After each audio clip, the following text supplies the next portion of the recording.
Hello, I'm Chetan, and in this video we are going to focus on these 5 topics, and out of that the most important is overview of AWS services. However, before we reach there, we need to first cover some basics of AWS, and then all those services and the architecture that we are going to see will make more sense. Now, I know that not every one of you has enough background about the cloud or in general cloud computing. So let's begin with cloud computing, and then gradually we will advance toward AWS services. So cloud computing is exactly similar to the way you today consume the electricity. So there is electricity power plant somewhere and you are consuming this electricity at your home by paying as much you use, right? Now, if you replace this electricity with the computing resources, which typically means the server, then it is cloud computing. And here, all those computing resources are owned and managed by the cloud service provider, and you connect to those resources over the internet. So that in a nutshell is cloud computing, right? So I hope it is clear. Now you must be wondering, where are these data center from where we can consume these cloud services? And that really depends on cloud service provider.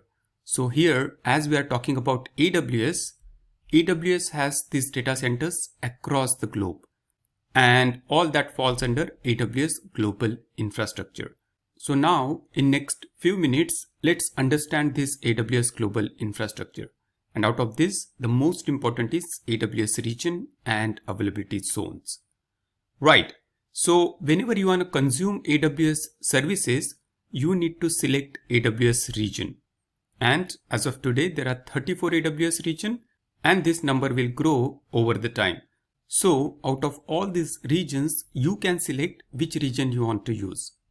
Right? So region is a geographic area, and AWS has so many regions out there. Okay, now if you talk about the region, it's a logical entity, which means if you double click into the region, actually every region is made up of multiple availability zones, and every region has 3 or more availability zones. Now you must be wondering why there are so many AZs or availability zones. So for that, we need to understand the design of availability zone. Okay, so every region has multiple AZs, and these AZs are typically located up to 100 km from each other. Now that's for the reason that if there is any outage in the AZ, maybe due to the power failure or the flooding, it doesn't impact another AZ. So they could be on different floodplains. And at the same time, the distance between these AZs is not too much, like say thousands of kilometers. That's because if that's the case, then the data between this AZ cannot be replicated in real time. So in order to have that single digit millisecond between the AZs, they need to be located up to say 100 km. So this is how AZs are designed. And further, every AZ has redundant power supply, and all these AZs are connected with high bandwidth network. So having multiple AZs enables the high availability, and it's your responsibility to build the application which can handle AZ level failure. Further, as I said, because these AZs are less than 100 kilometers apart, you could have say primary database in one AZ and the replication database in another AZ, so that there could be synchronous data replication between those databases. And if you talk about AWS services, for example S3 or Aurora DB, they provide the highest durability for your data. And that's because AWS keeps multiple copies of data across these AZs. Right, so I hope it is clear what is AWS region and what is availability zone. And now if you want to say use AWS services, the first thing that you will need is AWS account, right? And once you sign up for your AWS account, you get access to all AWS regions.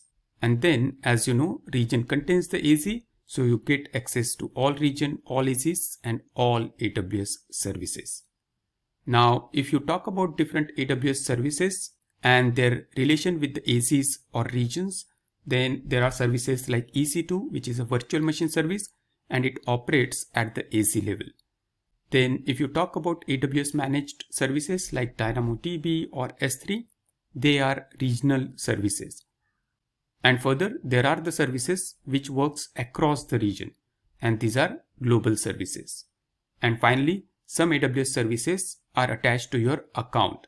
For example, IAM, that is Identity and Access Management, using which you can create IAM user in your account, and this user will also have access to all AWS region and the services. Similarly, billing service, where at the end of the month, you will get a single bill for all the AWS services you consumed across all these regions. So the point here is that AWS account is the top level entity, and once you have that account, you get access to everything in AWS, right? So I hope it is clear. Okay, now that we understand AWS global infrastructure and AWS account, it is the time to look at AWS services. So by category, there are tens of categories of AWS services, and within each category, for example, say compute, there are tens of AWS services. And I'm not kidding, I can just keep on scrolling this page and this never ends. That's because there are 200 plus AWS services out there. Right, so rather than just showing you AWS icon and explaining what that service does, let's do this in little different fashion. And for that, let's try to build an architecture for a simplified version of social media application. And later we will see how this translates into the AWS world. And before we move forward, just a disclaimer, nowhere I'm claiming that this is how the social media application architecture should be. I'm just putting it forward for our understanding, right? Okay, now let's imagine that we are living in a pre-cloud era. That means the application that we'll be building needs to be hosted in our on-premises data center. So for this application, the first thing we need is a private data center. Now, every data center or say every company also have their private network. So all the servers will reside inside this private network. Now, if as a developer, you are building that social media application, you will first build a beta version of that, and you will probably host that on one of these servers. Now this server has a compute capacity and the disk, and you will open access for this server to your test user who might be internal to the company or who might be outside of your company. And in the initial days, you will just have some public IP address using which users can access your application, right? So this is where you will start. Now over the time, you will realize that as you are adding more functionality, you need to split your functionality into different tiers. For example, the user session, the UI, everything is managed by the web server, and all the business logic, as in say connecting to the different users, managing those connections, saving data to the database, all that should be handled by the application server. So you split your server into the web tier and the app tier. And as I said, you should also have separate database. And this is typically called as a 3-tier architecture. And as of today, most of the application still follows this architecture. Right, so far so good. So we have now 3-tier architecture. Now imagine that you went into the production and your application really got a great traction. So which means your application need to now cater more users and has to serve more load. And that's where now you need to scale your application. And for that, there are two choices that you have.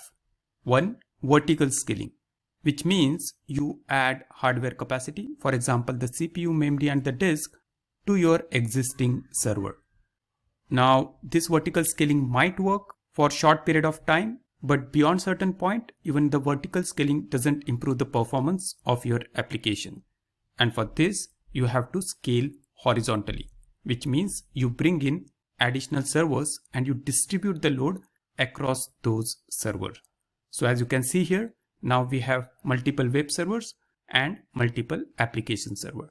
So this is now highly available and scalable architecture. Now, while this might work, there is a small problem. Now, because we have two web servers, that means there are two IP addresses. And we don't want to do that where we want to distribute multiple IP addresses for our application. which means we need some kind of intelligent router which can distribute the incoming traffic across this web server. And exactly for that, we bring in the load balancer. So if you ever heard about Nginx or HA proxy, those are called load balancer or also called as reverse proxy. So basically load balancer is the single point of entry for your application. So now all the traffic from the end user will hit the load balancer, and then load balancer will distribute that traffic to your web server. Right. So far so good. Now one more thing here is that typically we don't access our application using the IP address, right? For that we use a domain name. For example, AWS with chetan.com. Now how that happens? Now for that you need a DNS service which translates your domain name to the IP address.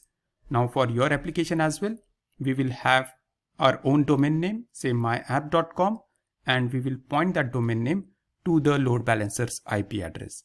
Now once you do that, your end user can access your application using this domain name. So I hope it is clear. Right, so we could solve the scaling problem for our web server and the app server, but what about the databases? Now, because the databases has state, that means data, they are the most difficult to scale horizontally. And here I'm talking about the relational databases. So typically databases can be scaled vertically, but again, as we discussed, we will hit some bottleneck beyond certain point. So typically for this, there are some strategies to reduce the load on your relational database. And one of the strategy is to introduce database cache. And the way it works is that the frequently accessed data is cached into the memory using this cache databases, so that for all those queries, the database is not hit. That means it reduces the load on your database. And also the application performance increases. Because they are in-memory databases, the response time is very fast. So for this purpose, you can bring in the cache database. Now, apart from that, cache databases can also be used for storing the user session so that you do not have any dependency on your, say, web server. If one of the web server goes down, you still have that session information stored into the cache database. And that's where you can easily scale in and scale out your web tier and the app tier, because all the important state like user session or say shopping cart kind of information you are storing externally into the cache database, right? So here you will bring in this cache database, which will improve the performance of your application as well as for your databases. Okay, now as this is a social media application, there will be a lot of different type of information that you need to store. For example, the profile of all the users, then which all posts the users are making, then who are liking all those posts. Now if you see, all this information is of different kind and they might have different schema. And relational databases are not a great choice for storing this kind of semi-structured data. And for that, typically you will use NoSQL databases, because NoSQL databases allows you to store different type of the data into the same database. So they are schema-less. And hence, for our social media application as well, we will also have NoSQL database. Further, because it's a social media application, every user will have friends and those friends further will have friends, right? So it's all mesh of connections, which is also called as graph. So in order to store this kind of information, you need a graph database. So the bottom line is you are now using the purpose-built databases to store the relevant information. Okay, so far we are talking about storing user-related information in the database, but there will always be a lot of media which is generated.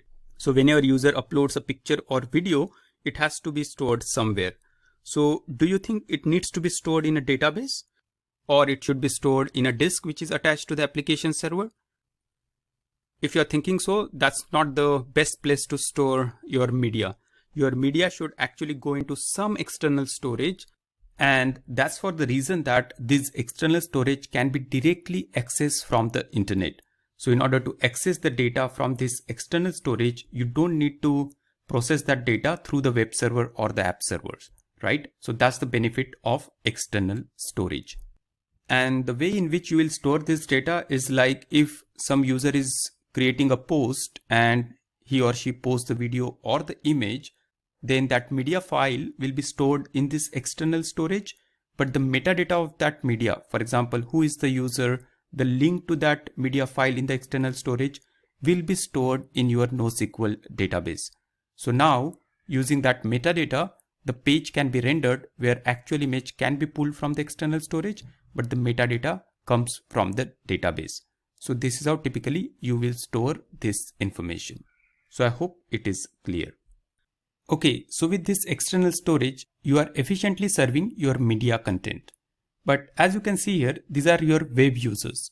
But in today's world, there will be users who are accessing this application from the mobile phone. And as you know, most of your videos or images needs to be modified in order to serve that for the mobile users. That's for the reason that video format will be different or the image resolution will be different. So which means as there is a new media coming in here, you need to convert that media into the mobile friendly format, right? So for that, you will use some codec program to convert the media. And of course, for that, you need some computing resources. So some processing is required to convert your media. And as you do that, you will store the converted file into the different storage, and all the mobile users will be served from that storage, right? Okay, so with that, now you can serve both the web users and the mobile users. And these users are really happy, right? But not in reality. Now consider that this data center is located in the US and your users are accessing your application from say Asia, right? Now you can imagine because of the long distance, the law of physics kicks in and user might experience some kind of latency when the videos are streamed from these storage locations, and which means user won't be having great experience. Now how do you solve this problem? Now the only way to solve this problem is to bring this media closer to those end users, and exactly for that there is something called CDN, that is Content Delivery Network. Now the way CDN works is that there are these CDN devices which are across the world, and as users watches that video, it will be cached in the nearest CDN location. And then if any other users wants to watch the same video, they will be served from that cache location. And that's where the latency will be reduced. Apart from that, they also optimize the network path all the way from this storage location to all the content delivery network devices. So CDN greatly improves the user experience by lowering the latency. So we will also bring in the CDN service. Okay, so far so good. This is much better than where we started. Now, if you ever use social media application, you know that any post you like, you will be recommended with similar post. Or if you like some product, everywhere you will see that product, which is a little irritating, but that's true, right? Now, how it is done? Now, this is called clickstream analytics, which means every click that you are making on the app and any activity you are doing is captured in real time and then it is analyzed.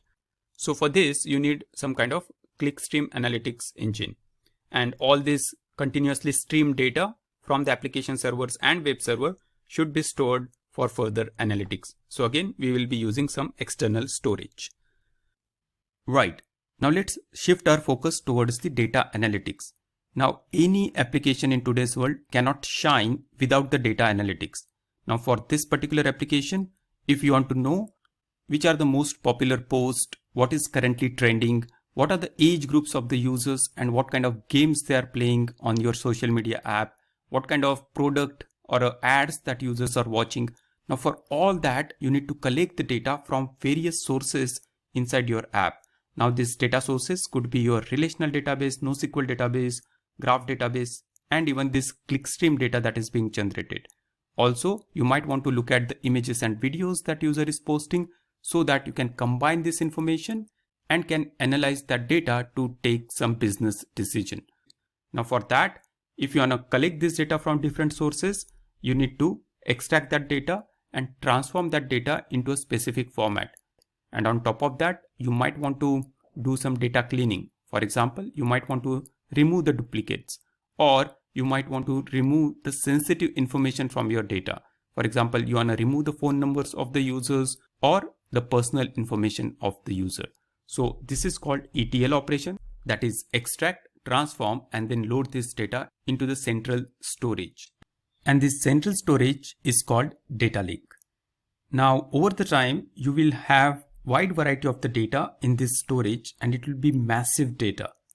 And thing here to understand that it is not a data processing service. It is a data storage service. So now if you want to analyze that data at scale, which has all type of the data, say semi-structured, unstructured, images, videos, you need distributed computing system. And if you heard about the Hadoop, that is one of the distributed compute platform, which is also called as big data platform. So with Hadoop platform, you can process and analyze mass amount of data by distributing that data across multiple nodes. And depending on what kind of data analysis you want to do, you can use different Hadoop frameworks. For example, Apache Spark, Apache Hive, Apache Flink, and so many others. So this big data is all about processing vast amount of different type of the data, but often all the structured data which might come from this ETL process or from the big data processing is loaded into the data warehouse. Now, once you have all your structured data there, then your business owners can use the BI tools, that is business intelligence tool, to query the data from the data warehouse and get those business insights, right? So for this application, there will be a data warehouse and some kind of the business intelligence tool. Okay, so for data analytics, you will have this kind of data pipeline. Okay, now we are in 2024 and you know that these are the years of the machine learning and the generative AI. And for this application as well, you might want to include some machine learning features. For example, if you want to recommend friends for the users, then you need machine learning. Also, if you want to review the posts that users are making, also if you want to review the comments, if it contains any sensitive information or the comment has inappropriate language or the content, or if you want to distinguish between the real users and the bot users. So in order to detect the frauds, you have to have machine learning. And in order to build those machine learning model, you need to access all this data. So basically using all this data, you will train your machine learning models and then you will deploy your machine learning models, and then your application can use this model for different features. And one of such feature could be the content moderation. So as the users upload the video or the picture, you need some ML or AI service which checks whether that image or video is appropriate, and then only it will allow you to store that video, right? And on top of that, nowadays, many social media applications also allows you to create new posts automatically using Gen AI generated images or videos or the music. So your application will also have some kind of Gen AI capabilities. Okay, so far so good. We have come a long way with respect to the application architecture. So just let's add few more features and we are done. So moving on, you know that social media app will also send notification to the end user in form of SMS or mobile push notification. So you need that functionality. You need email functionality. And also if you are allowing users to chat with each other, then some kind of message queuing functionality. Now let's look at some operational things. So if we deploy this application in production, we need to make sure that all the components are healthy. For this, we will have to continuously monitor the health of our web server, application server, databases, the available disk space. So for this, we will need some kind of monitoring system. Okay, now likewise, we can go on adding more features, but I think this is good enough for us to now translate this architecture into the AWS. So now let's see if you take the same application architecture and if you want to deploy that on AWS, then how it will look. So now let's see what changes. Okay, so very first thing that you would have to make a choice for is where you want to deploy this application. So for your data center, you have to choose AWS's data center. And for that, you have to choose AWS region. Now that would really depend on where your end users are. And depending on that, you can choose any of the available AWS regions. Now further, we talked about this private network.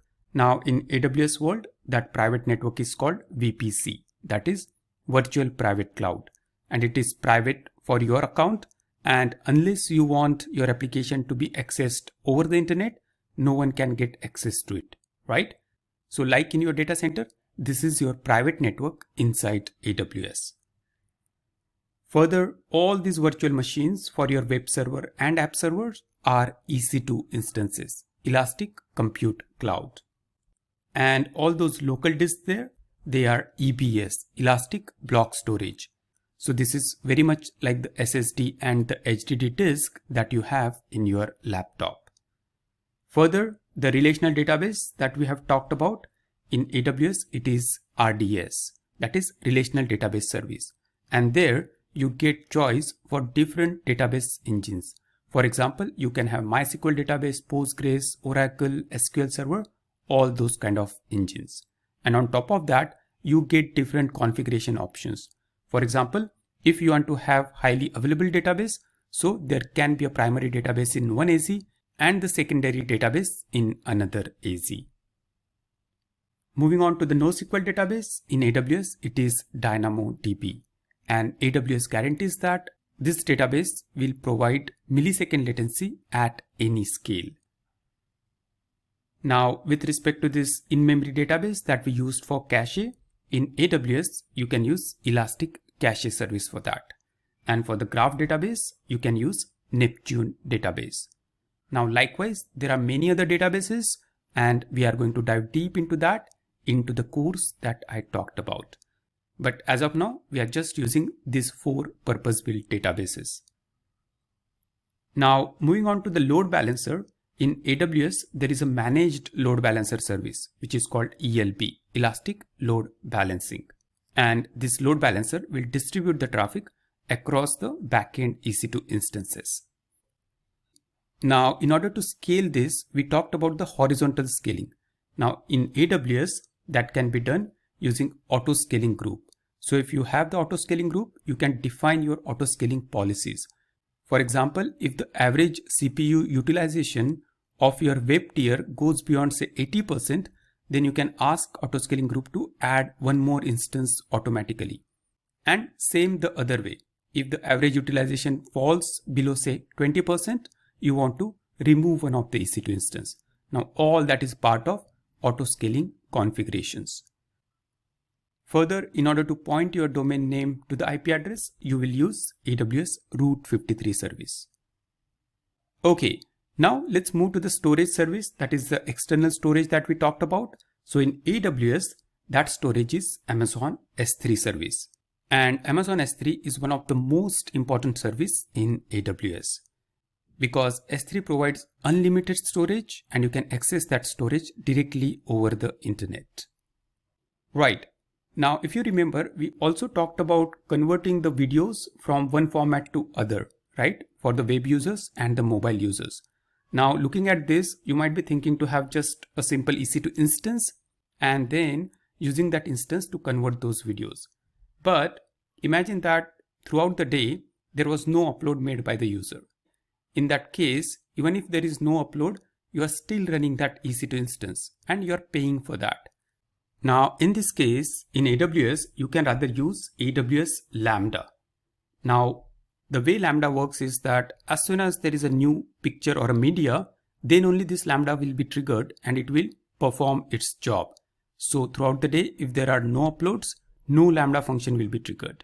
So this is called serverless computing, where you are not managing any servers, but you are just providing the code to convert that video and AWS will trigger that function whenever there is some event. And in that case, the event is uploading new object to the S3 bucket, right? So this is all part of serverless compute and it greatly reduces your cost for event-driven applications. Okay, moving on to the CDN. So in AWS, there is CloudFront service, which basically uses AWS's edge locations, which are across the globe, and use those edge locations to optimize the network path from the end user to the AWS region, and as well as it will cache the static content for example, videos and images in the nearest edge location where the user is located. So it greatly improves the overall latency to access your media and static content. Right. Now let's move to the data analytics part. So for the clickstream, you need to collect continuous stream of the data. And for that in AWS, you can use Kinesis service. Further, in order to do the ETL, you can use Amazon Glue service. Now Glue has many more features, but the primary feature is to connect to the source database and then run the ETL jobs. Further, the Hadoop system that you see, that is EMR in AWS, Elastic Map Reduce. And the data warehouse is Amazon Redshift. Then the BI tool that you see there, it is Amazon QuickSight. So as you will see, all the services or functionality are kind of one-to-one in AWS. And hopefully this gives you better idea to look at these AWS services. Okay, now moving on to the machine learning. You know that for building the machine learning model, you need to have access to the data and then you need to train your model, which is typically requires a lot of computing resources. And for that, there are also a lot of ML frameworks, for example, PyTorch, MXNet, and so many others. So in AWS, if you want to build your own ML model, then you can use Amazon SageMaker.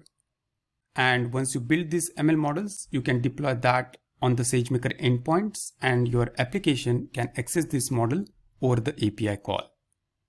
Further, as we said, you might also want to use some AI services. For example, to check if the uploaded image or the video is appropriate. Now for this, either you can build your own ML model, but rather you should look at AWS AI services because there you don't need to build that model yourself. AWS provides the pre-built model in the form of API calls. And in there are a lot of AI services. So for this example in particular, we can use Amazon Recognition, but for everything there is an AI service. For example, if you want to convert the text to the speech, or you have to convert speech to the text, or if you want to translate text from one language to other, for everything there is a separate AI service. So the first choice should be to use AWS AI service, but if it doesn't serve, then you should look to build your own ML model.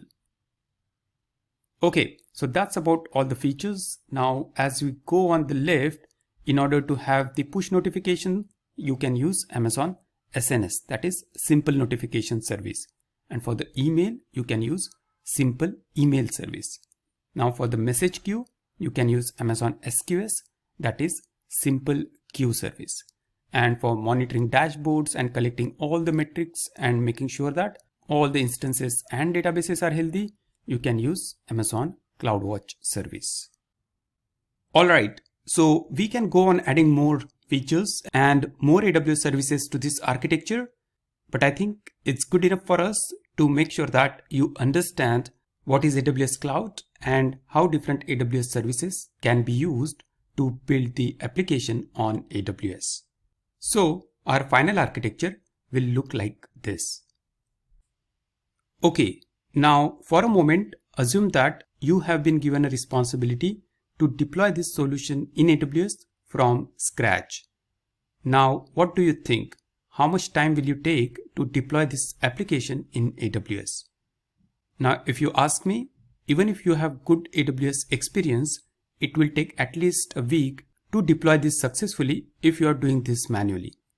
And that's not because you don't know AWS services, but when you deploy this, you have to make sure that every little configuration for different AWS services is correct. For example, EC2 itself has hundreds of configuration. And even if you make mistake with one simple configuration, your application may not work. So you can imagine that deploying this kind of application, it is not efficient to do this manually. And for that, you need some kind of automation.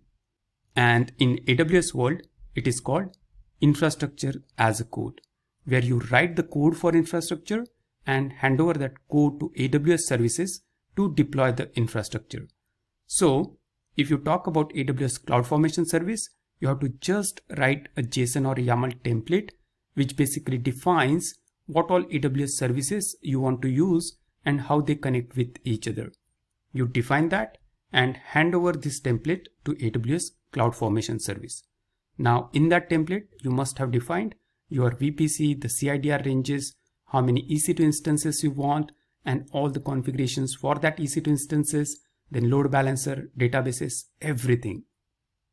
And then CloudFormation will deploy this entire architecture for you. And the best part of this model is that you can just share your template with other teams and they can also deploy the same application in exactly same manner. So you can replicate this for different environments, like for development, for testing, for staging, and even for the production. So this is called infrastructure as a code. Now, if you heard about the Terraform, that's another way to deploy the infrastructure, but AWS CloudFormation is AWS's native service to deploy the infrastructure. Right, so this is all about the infrastructure. And now if you want to build a DevOps pipeline, so if you heard about the CI/CD, where as developer checks in the new code, it is built, tested, and deployed into the production. Now, if you want to do that in AWS, there are a lot of DevOps services. So very first thing, everybody will write the code and check that into the code commit repository, which is a Git repository. So DevOps people will write the code for the infrastructure and then they will deploy this application. However, the applications which are running there in the application server, for that developer will write the code. And similarly, QA will write code for the unit test. So everybody will check in their code in the code commit and then this code will be built, which means this code will be compiled, unit tested, and then there will be build artifact. So if you are using say Java, then there will be jar and war files. Now once you have this build artifact, you have to deploy that in the application server. And for that in AWS, you can use AWS code deploy service. Right? And further, if you want to automate all these steps, so as soon as developer checks in the code, it should be built, unit tested, and then if everything is okay, then the new version of application should be deployed. So in that case, you can use AWS code pipeline service. So if you heard about the Jenkins, it does exactly similar job. Right. So this is how DevOps work in AWS. Okay. Now, when it comes to AWS, I can just go on talking for hours, but I think you already had enough for the day. So thanks for watching and keep learning AWS. Thank you.